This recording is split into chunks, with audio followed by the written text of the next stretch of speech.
오늘은 에고가 만들어내는 우상과 삶의 기본적인 선택 두 가지에 관해서 공부를 좀 해보려고 합니다. 에고는 우리가 신으로부터 우리 자신을 분리했을 때 생겨났다고 했습니다. 에고는 우리 자신과 신 사이에 분열해서 태어났으며 시간이 지남에 따라 우리는 에고의 환영에 의해 점점 눈이 멀어지게 되면서 더 이상 진리의 영을 의식적으로 경험하지 못하는 지경에 이르게 되었습니다. 우리는 신의 진리를 직접 경험하는 대신 종교적인 또는 영적인 가르침의 형태로 주어진 신의 실제에 대한 묘사에 의존하게 되었습니다. 진리에 대한 언어적 묘사와 그것에 의해 형성되는 정신적 이미지에 집착하게 된 것입니다. 말하자면 바나나가 수중에 없어서 그 맛을 볼 수 없으니 바나나 맛에 대한 언어적 묘사, 설명에 집착하여 그것을 바나나 맛과 동일시하게 된 것입니다. 영적 구도자로서 우리가 직면하는 핵심적인 문제는 신과 하나됨의 감각으로 돌아가야 한다는 것입니다.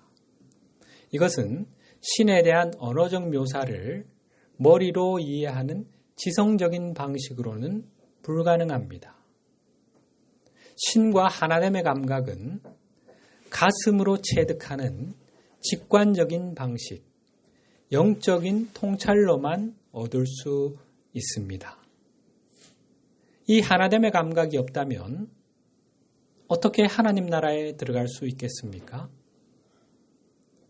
그러기 위해서는 우리 존재의 정수인 의식하는 자아가 더 이상 언어적 설명이 필요 없을 정도로 신의 실제를 직접 체험할 수 있는 천진함의 상태를 회복해야 합니다. 천진함, 예수님께서 어린아이의 마음에 비유하신 의식의 상태지요.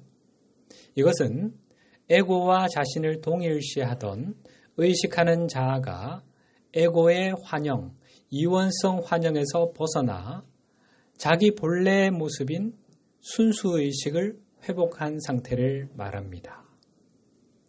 의식하는 자아의 인식, 비전을 왜곡하는 이원적인 환영이 모두 제거될 때 의식하는 자는 자신의 신, 곧 자기 현존과 예수님을 비롯한 영적 스승을 일별하게 되며 그 신에게로 다가가 신과 하나됨을 이룰 수 있습니다. 우리는 지금 이 하나됨을 이룰 수 있는 천진함을 회복해 가고 있는 그런 여정을 걷고 있는 것입니다. 우리가 신의 실제와의 직접적인 만남, 접촉을 이룬 후 에고는 그것을 대신할 거의 무한대에 가까운 신의 대체물들을 만들었습니다. 존재 기반인 환영인 에고로서는 결코 신의 실제를 직접 경험할 수 없습니다. 그래서 신에 대한 묘사와 그 묘사에 기반한 정신적 이미지를 만들어낸 것입니다. 그러나 이러한 묘사와 정신적 이미지가 아무리 훌륭하다 하더라도 직접적인 경험과 실제를 대체할 수는 없습니다. 에고는 이 진리를 헤아릴 수 없습니다. 그래서 에고는 자신의 묘사가 실제라고 믿습니다. 에고의 가장 큰 문제는 신의 실제를 언어적 묘사, 설명으로 대체해 놓고는 그 설명을 계속 따라가면 결국 하늘나라에 들어갈 수 있다고 믿는다는 것입니다. 지구상의 수십억 사람들이 스스로를 매우 종교적이며 영적이라고 생각하면서 자신이 구원받을 것이라고 확신합니다. 그러나 진실은 그들은 에고가 제시하는 여정이 자신들을 하늘나라로 데려다 줄 거라는 환영을 믿고 있다는 것이며 그것은 곧 멸망으로 인도하는 넓은 길을 따르는 것입니다. 성경을 비롯한 전통적인 종교의 경전들 그리고 이런 진보적 가르침은 모두 진리에 대해서 설명하고 있지만 살아있는 진리의 영 그 자체는 아닙니다. 우리가 이러한 가르침 중 하나를 그 자체로 진리로 믿고 따르게 되면 에고를 포기하지 않고도 그것을 잘 다듬어서 데리고 하늘나라에 들어갈 수 있다고 확신하게 됩니다. 이것은 에덴 동산에서 뱀이 우리 영혼의 상징인 하와를 속이기 위해 사용했던 그 환영의 희생양이 되는 것입니다. 우리가 이원성의 환영에 갇혀 있는 한 영원한 생명을 얻지 못한다는 것이 진실입니다.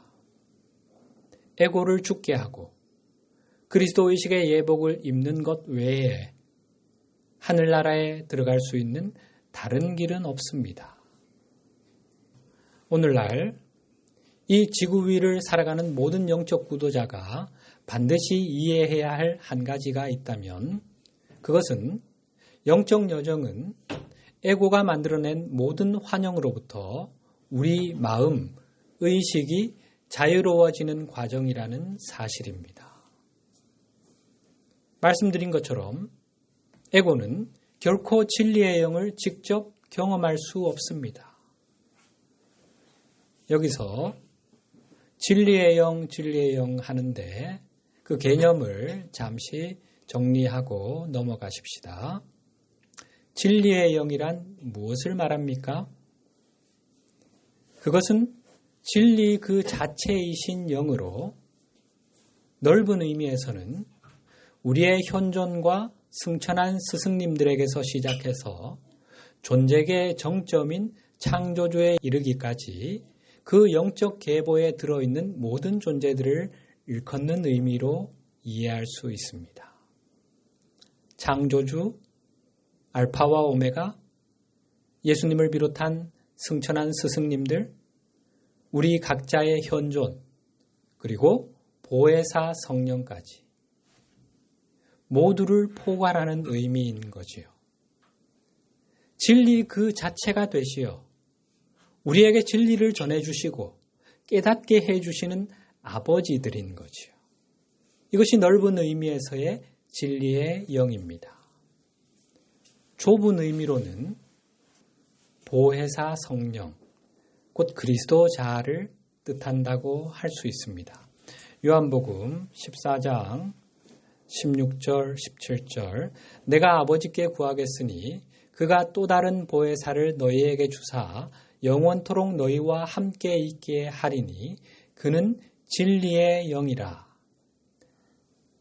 현재 우리의 의식 수준에서 우리가 현실적으로 직접 접촉할 수 있는 하나됨을 실제로 경험할 수 있는 존재는 보혜사 성령입니다. 우리의 가장 가까이에서 우리를 도우시는 진리의 영이지요.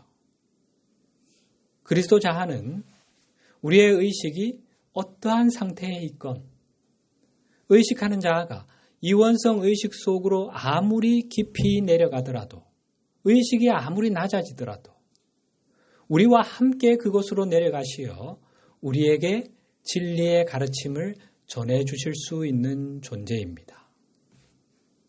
반면 의식하는 자아가 에고의 환영에 너무 깊이 빠지게 되면 영적 스승과 자기 현존 그리고 하나님의 음성을 직접 들을 수가 없습니다. 그분들과 우리 사이의 갭, 진동수의 차이가 너무 크기 때문입니다. 따라서 그분들을 직접 대면할 수 있기 위해서는 우리의 의식을 일정 수준까지 끌어올려야 합니다. 그러나 그리스도 자아의 음성은 우리가 들을 의지만 있다면 언제 어디서든 어떤 의식 상태에서도 들을 수 있습니다.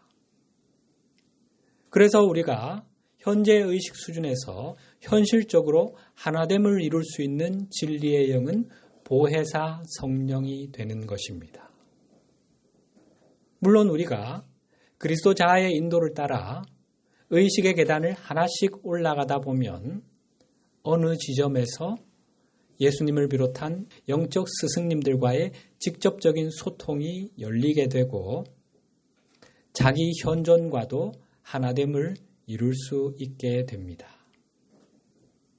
보혜사 성령의 소리, 그리스도의 자아의 음성, 가르침은 어떤 방식으로 들려온다고 했지요? 직관의 형태, 직관적인 통찰로 주어진다고 했지요? 그래서 진리의 영을 직관적인 통찰로 이해할 수도 있습니다. 본론으로 돌아와서 신과의 분리에서 태어난 에고가 진리의 영을 직접 경험할 수 없는 이유가 명백해지지요. 진리의 영과의 분리가 존재의 기반인 에고가 진리의 영과 하나가 된다는 것은 모순이지요. 그래서 에고는 그 대체물로 진리에 대한 묘사, 즉 정신적 이미지를 만들어낸 것입니다. 여러분, 신 또는 하나님, 예수님, 붓다 하면 떠오르는 정신적 이미지가 있지요. 내 안에 떠오르는 신에 대한 이미지. 신은 이런 존재야. 하나님은, 예수님은 이런 분이시지. 하는 심상. 이 정신적 이미지가 실제 하나님, 실제 예수님과 일치할까요? 그럴 리가 만무합니다.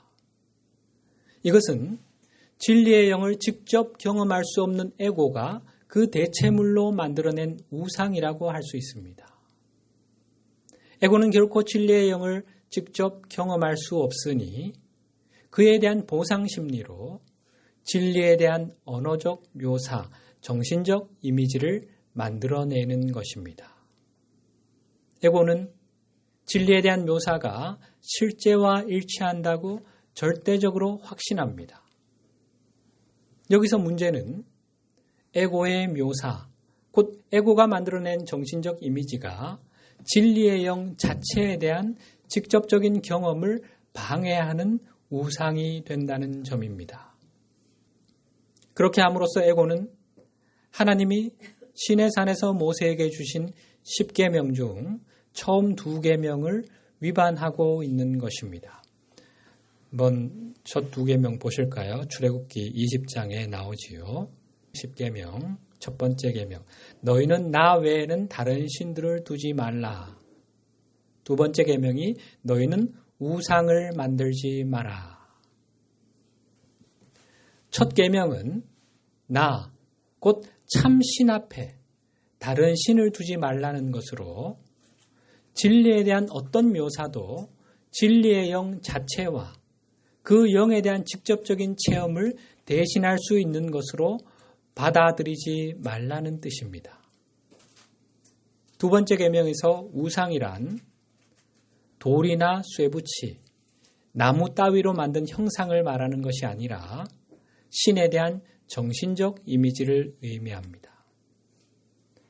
우리가 신에 대한 정신적 이미지를 만들게 되면 그것은 고정되어 버리지요. 그 이미지가 고정되어 버립니다. 에고는 이런 정신적 이미지를 만들어낸 다음 우리로 하여금 그 이미지를 절대적이고 변하지 않는 진리로 받아들이게 만들려고 합니다. 네가 지금 마음에 품고 있는 그 이미지, 하나님, 예수님에 대한 그 정신적 이미지가 진짜야. 내가 공들여 만든 그것이 불변의 절대 진리야. 거기서 벗어나는 것은 다 가짜야. 그러니 의심하지 마라. 그것만 붙들고 있으면 돼. 라며 에고가 우리에게 속삭이는 거지요. 그렇게 되면 우리는 우상에 만족하고 우상을 넘어선 진리의 영을 직접 경험하려는 시도를 하지 않게 되겠지요. 이것이 바로 오늘날 지구상에 수십억 기독교인들이 하고 있는 겁니다. 에고는 진리의 영을 직접 경험할 수 없지만 우리의 참나인 의식하는 자아는 그럴 수 있습니다. 의식하는 자아는 진리의 영에서 나온 그것의 확장체인 영적 존재니까요.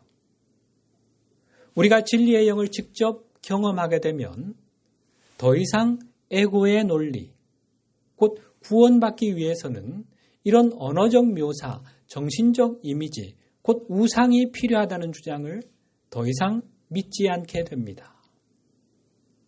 그때 에고는 우리를 지배하는 힘을 잃게 될 것이고 우리가 에고에게 에너지 공급을 중단하게 되면 에고는 서서히 시들어가며 결국 죽음을 맞게 되는 것입니다. 에고를 죽게 하는 방법이 바로 이것이지요. 에고의 환영을 꿰뚫어보고 거기서 빠져나와 에고와 나를 분리함으로써 에너지 공급을 중단하는 것입니다. 우리를 존재케 하는, 살아 숨쉬게 하는 것은 창조주에게서 발원하여 우리 각자의 현존을 거쳐서 내 존재의 정수인 의식하는 자아에게로 흘러오는 에너지입니다. 그런데 의식하는 자아가 자신과 에고를 동일시하면 현존에게서 흘러오는 에너지가 의식하는 자아를 통해 에고에게 공급되게 됩니다. 따라서 에고에게 에너지 공급을 중단하기 위해서는 의식하는 자아가 에고에게서 자신을 분리해야 합니다. 의식하는 자아가 깨어나 자신은 더 이상 에고가 아님을 깨닫고 선언하고 에고의 감옥에서 빠져나와 에고와 자신을 분리하면 에고에게로 흘러가던 에너지 공급이 중단되어 결국 에고는 죽음을 맞을 수밖에 없는 것입니다. 이미 경험하고들 계시지요? 에고와 자신을 분리할수록 에고가 서서히 힘이 빠지는 것을 느낄 수 있지요? 에고로부터의 독립, 영적 해방을 이루어가고 있는 것입니다. 전에 없던 영적 자유와 마음의 평화가 느껴지시지요? 에고와 자신을 여전히 동일시하고 있는 사람들은 이러한 이야기를 이해할 수 없을 겁니다. 그러나 이 여정에 동참하고 계시는 분들은 이미 에고가 시들시들 힘이 빠지고 있는 것이 느껴지실 겁니다. 에고는 강한 생존 본능을 지니고 있기에 죽음을 몹시도 두려워합니다. 그래서 우리가 자신의 환영을 보지 못하게 하기 위해 무슨 일이든 하려 들 겁니다. 우리가 진리의 영을 직접 경험하고 영적 비전을 점차 확장해서 마침내 에고와 이 세상의 통치자가 만들어내는 거짓말, 환영을 꾸짖고 소멸시키지 못하게 하기 위해 무엇이든 하려 들 겁니다. 여러분, 자기 목숨이 경각에 달린 존재가 못할 게 있습니까? 영적 여정의 본질은 에고의 환영을 하나씩 제거함으로써 점진적으로 마음을 맑게 하여 진리의 영을 더 순수하게 경험하는 것이라고 할 수 있습니다. 바울 사도는 이를 이렇게 표현했습니다.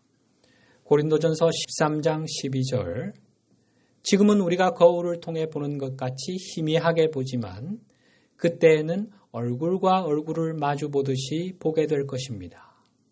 지금은 우리가 부분적으로 알지만 그때에는 하나님께서 나를 아신 것처럼 완전하게 알게 될 것입니다. 지금은 뭔가 희미하고 개념이 잘 잡히지 않는 것 같기도 하고 지금 부분적으로만 알고 있죠. 하지만 그때 우리가 마음을 완전히 정화하여 그리스도 의식을 온전히 입고 그렇게 영적으로 거듭나게 될 때 얼굴과 얼굴을 마주 보듯이 하나님께서 나를 아신 것처럼 선명하게, 분명하게 알게 되고 보게 될 것이다. 다음으로 삶의 기본적인 선택 2가지라는 주제에 관해서 살펴보려고 합니다. 기독교를 비롯한 전통적인 종교에서는 신의 법칙이라는 개념을 발견할 수 있습니다. 구약 성경은 이렇게 기록하고 있습니다. 레위기 18장 4절 5절 너희는 내가 명한 법도를 따르고 내가 세운 규례를 따라 살아라. 내가 주 너희의 하나님이다. 그러므로 너희는 내가 세운 규례와 내가 명한 법도를 지켜라. 어떤 사람이든지 이것을 지키기만 하면 그것으로 그 사람이 살 수 있다. 시편 37편 30절, 31절 의인의 입은 지혜로우며 그의 혀는 정의를 말하며 그의 마음에는 하나님의 법이 있으니 그의 걸음은 실족함이 없으리로다. 성경은 신의 법칙을 하나님의 규례와 법도, 하나님의 법 등으로 표현하고 있는데 유대교는 이 하나님의 법을 뭐라고 이해하고 있습니까? 토라, 즉 모세의 율법으로 이해합니다. 주류 기독교는 신구약 성경으로 이해하고 있지요. 그러나 진정한 의미의 하나님의 법, 신의 법칙은 이와는 좀 다른 개념입니다. 이 우주에는 절대 법칙, 절대 진리가 있는데 그것은 창조주께서 우주를 설계하시면서 세우신 기본 원칙으로 이를 창조의 원리 또는 우주 법칙이라고 칭할 수 있습니다. 바로 이것이 예수님께서 전해주시는 신의 법칙, 하나님의 법입니다.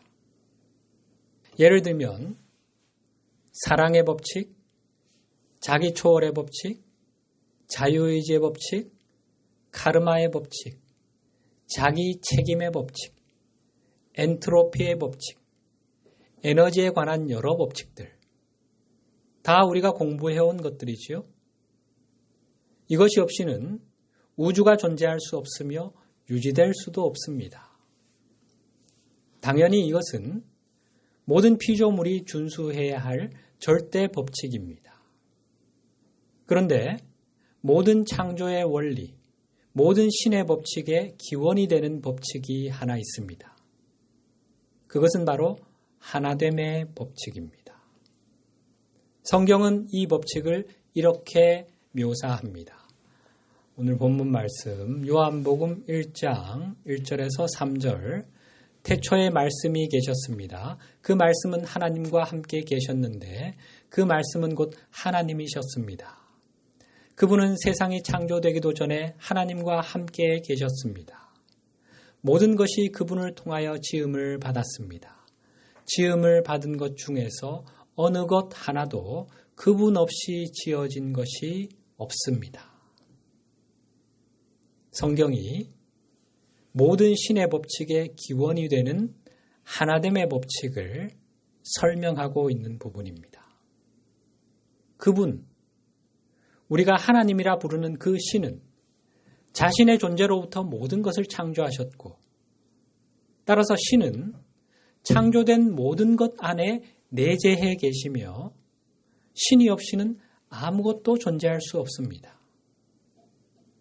우리가 비실제의 환영을 극복하고 실제와 마주하게 되면 실은 존재하는 모든 것이 변장한 신임을 알게 됩니다. 신이 그 모습을 변장하여 나로, 너로, 그로, 그것으로, 모든 것으로 당신 자신을 나타내고 계신다는 것입니다. 예수님께서 아버지와 나는 하나다. 지극히 작은 자가 곧 나다. 하신 말씀의 이면에 숨은 의미가 바로 이것입니다. 모든 환영을 벗은 예수님의 눈에는 모든 것이 신의 현현으로 보이셨던 것입니다. 하나님이시구나. 하나님의 몸이구나. 모든 것 속에 하나님이 보이시는 거죠. 그러니 당신을 십자가에 못 박는 사람들을 향해서도 아버지 저들을 용서하여 주십시오. 그들까지도 사랑으로 품을 수 있는 1절에서 말씀으로 번역된 헬라어 로고스는 도리, 이치를 의미하는 단어로 성경은 이를 독생자 또는 독생하신 하나님이라 표현하기도 합니다. 요한복음 1장 14절, 18절 말씀이 육신이 되어 우리 가운데 거하심에 우리가 그의 영광을 보니 아버지의 독생자의 영광이요 은혜와 진리가 충만하더라. 또 18절 본래 하나님을 본 사람이 없으되 아버지 품속에 있는 독생하신 하나님이 나타내셨느니라. 성자 하나님이지요. 로고스, 독생자, 독생하신 하나님. 대다수 기독교인은 이 로고스, 독생자를 역사적 인물로서의 예수 개인을 의미한다고 생각하지요. 큰 오해지요. 이미 말씀드린 것처럼 예수님은 한 개인보다 훨씬 더 위대한 무언가의 대리자로 세상에 오셨습니다.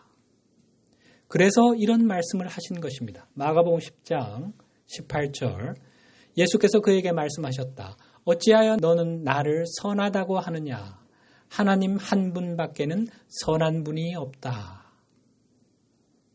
독생자라는 개념은 보편적인 그리스도 마음, 그리스도 의식을 의미합니다. 이것은 하나됨의 원리의 기초로서 하나님에 의해 창조된 마음입니다. 그리스도 의식의 근본적인 기능은 하나님과 하나가 되고 우주에 대한 하나님의 비전과 하나가 되고 창조의 원리인 신의 법칙과 하나가 되는 것입니다. 우리가 그리스도 마음을 입게 될 때, 그리스도 의식을 성취하게 될 때 하나님과 하나가 되고 하나님의 비전과 하나가 되고 하나님의 법과 하나가 된다는 것입니다. 여기서 우리는 우리의 본래 정체성을 상기할 필요가 있습니다. 우리의 참나인 의식하는 자아는 육체나 외적인 마음 또는 외적 인격 그 이상의 존재지요. 우리가 신과 함께하는 공동 창조자로 창조되었다는 사실을 분명히 깨달아야 합니다. 창세기의 이 구절이 이것을 말해주지요. 우리가 이미 잘 아는 구절. 하나님이 이르시되 우리의 형상을 따라 우리의 모양대로 우리가 사람을 만들고 그들로 바다의 물고기와 하늘의 새와 가축과 온 땅과 땅에 기는 모든 것을 다스리게 하자 하시고 하나님이 이르시되 우리의 형상대로 사람을 만들고 그들로 모든 것을 다스리게 하자. 여기서 하나님으로 번역된 헬라어 엘로힘은 신을 의미하는 엘로아흐의 복수형으로 직역하면 신들이라는 뜻입니다. 그래서 우리라고 하는 거죠. 본문에 하나님이 이르시되 우리의 형상을 따라 우리의 모양대로 우리가 사람을 만들고 지구를 창조한 신들 사실은 하나님의 대리자들입니다. 정확히는 7 엘로힘이지요. 이 엘로힘이 우리에게 지구를 다스릴 권한을 부여했다는 말씀의 숨은 의미는 엘로힘이 우리가 자신의 창조력을 표현하고 발전시킬 수 있는 집, 삶의 터전, 학교, 배움터를 지을 수 있는 토대로서 이 지구를 창조하셨다는 뜻입니다. 우리 삶의 터전, 배움터인 이 지구를 건물에 비유하자면 태초의 엘로힘들이 하신 일은 기초공사에 해당한다고 할 수 있습니다. 엘로힘들은 이 지구별을 완제품, 완성품으로 만든 것이 아니라는 말입니다. 건물의 기초, 큰 골격만 세우신 거지요. 따라서 건물을 완성하기 위해서는 추가적인 공사가 반드시 필요합니다. 엘로힘이 구축해 내오신 토대 위에 지붕을 덮고 속을 채워가야 하는데 바로 그 작업을 우리에게 맡기셨다는 말입니다. 그들로 모든 것을 다스리게 하자라는 말씀의 숨은 의미가 바로 이것입니다. 그래서 우리를 가리켜 신과 함께하는 공동 창조자라고 하는 것입니다. 여러분, 어떻습니까? 우리 존재가 그냥 떠도는 먼지나 티끌 같은 그런 시시한 존재입니까? 내가 공동 창조자임을 깨닫고 깨어나서 우리의 임무를 완수할 때만 하나님이 들어 올려주시는 겁니다. 그렇게 하신 존재들이 승천해 계신 겁니다. 예수님, 붓다와 같은 스승들 말이죠. 당신들이 하실 임무를 완수하신 겁니다. 우리 각자가 그걸 해내야 됩니다. 우리는 충분히 그럴 수 있는 능력을 창조주에게서 부여받았습니다. 창조주의 확장인 우리는 자기의식과 자유의지와 상상력을 지닌 존재지요. 이제 우리는 이 창조의 능력으로 지구에서 개인적으로 또는 집단적으로 무엇을 할 것인지, 무엇을 어떻게 창조할 것인지를 결정해야 합니다. 다만 우리가 창조한 결과물, 조건들을 필연적으로 경험하게 된다는 사실, 카르마의 법칙을 잊어서는 안 되겠지요. 카르마는 징벌 개념이 아니라고 했지요. 그것은 우리가 배움을 얻을 수 있게 해주는 장치라고 했습니다. 우리가 무언가를 창조하는 실험을 했는데 그 결과물을 경험하지 못한다면 어떻게 창조의 능력을 배우고 발전시켜 갈 수 있겠습니까? 아, 이렇게 창조했더니 이런 결과물이 돌아오는구나. 누군가를 증오하고 혐오하고 시기 질투했더니 이런 불쾌한 결과물이 내게 돌아오네? 내 물질적인 욕망의 충족을 위해 이웃을 해치고 자연을 마구 훼손했더니 이런 고통스러운 결과물이 돌아오네? 이것은 신의 법칙에서 벗어나는 창조임에 틀림없어. 이런 불쾌한 체험은 더 이상 하고 싶지 않아. 이런 창조는 지양해야겠어. 내 이기심을 내려놓고 이웃을 높이는 일에 헌신하고 봉사했더니 모두가 함께 높아지는 이런 기쁘고 만족스러운 결과물이 돌아오네?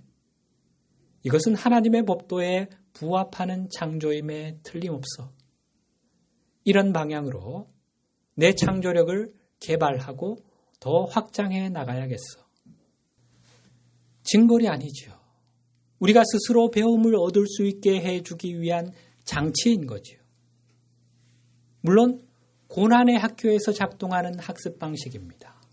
우리가 의식을 높여 고난의 학교를 졸업하고 영적 스승에게서 직접 배우는 신비학교에 입학하게 되면 카르마의 법칙을 넘어서게 됩니다. 이런 이치를 깨닫게 되면 오늘날 우리가 이 지구별에서 마주하게 되는 많은 한계들, 불균형, 불합리, 부조화, 극심한 대립, 분쟁, 갈등 상황, 이런 모든 결핍과 고통은 결코 하나님이 창조하신 것이 아님을 알게 됩니다. 이것은 우리 인류가 공동으로 만들어낸 조건들, 결과물들이며 따라서 모두가 현재 이것을 경험하고 있는 중입니다. 엘로힘이 공동창조자인 우리에게 자유의지를 주셨을 때 이원성이 생겨나게 되었습니다. 그리스도 의식에 반대되는 이원성 의식, 반그리스도 의식이 생겨난 거지요. 말씀드린 것처럼 보편적인 그리스도 의식은 모든 것이 신의 목적과 비전을 따르도록 설계된 하나됨의 원리를 표현한 것입니다. 반그리스도 의식은 이 하나됨의 원리를 정면으로 거스르는 것입니다. 공동 창조자들이 자유의지를 부여받았다는 것은 이 하나됨의 원리를 거스르는 선택을 할 수 있다는 뜻입니다. 그리스도 의식이 아닌 반그리스도 의식으로 창조하는 선택을 할 수 있다는 말입니다. 자유의지의 본질은 우리가 공동 창조자로서 두 가지 방법 중 하나를 선택하여 그러한 방식으로 창조를 할 수 있다는 것입니다. 그 중 하나는 그리스도 의식을 사용하여 공동 창조하는 것입니다. 이것은 하나님의 법칙 안에서 그 테두리 내에서 창조하는 것입니다.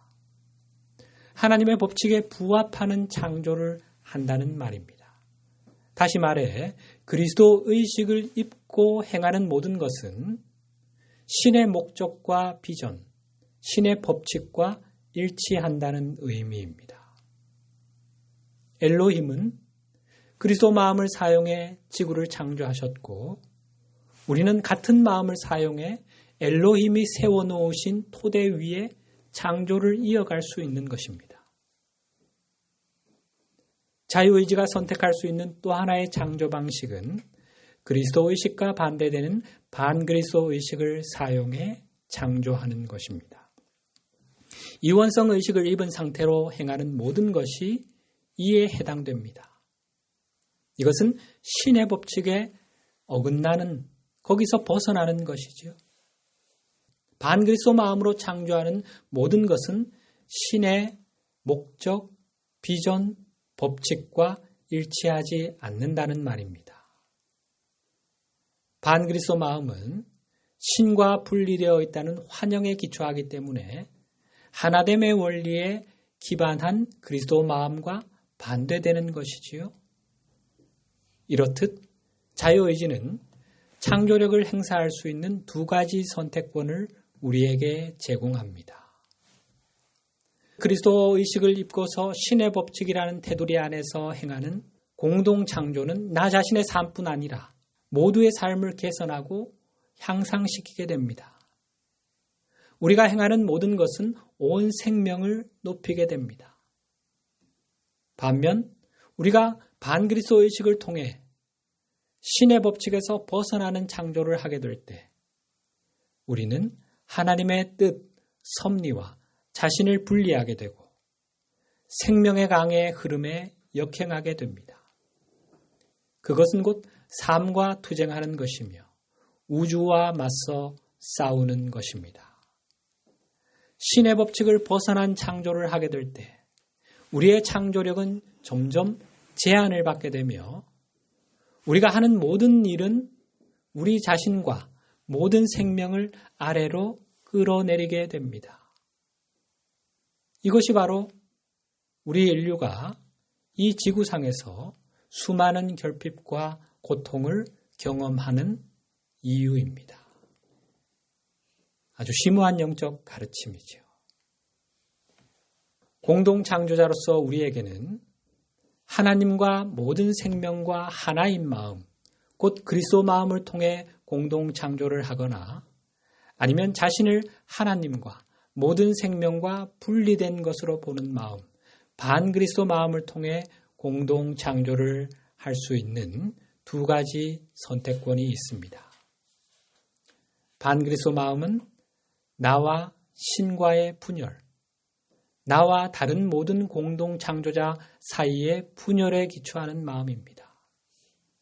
그리스도 마음은 이 물질계에서 시작해 창조주에 이르기까지 존재하는 모든 것을 하나로 인식하는 하나됨의 마음이지만 반그리스도 마음은 모든 것을 분리된 것으로 보는, 분리되었으니 서로 관련이 없는 것으로 보는 분열의 마음, 이원성의 마음, 분리의 마음입니다.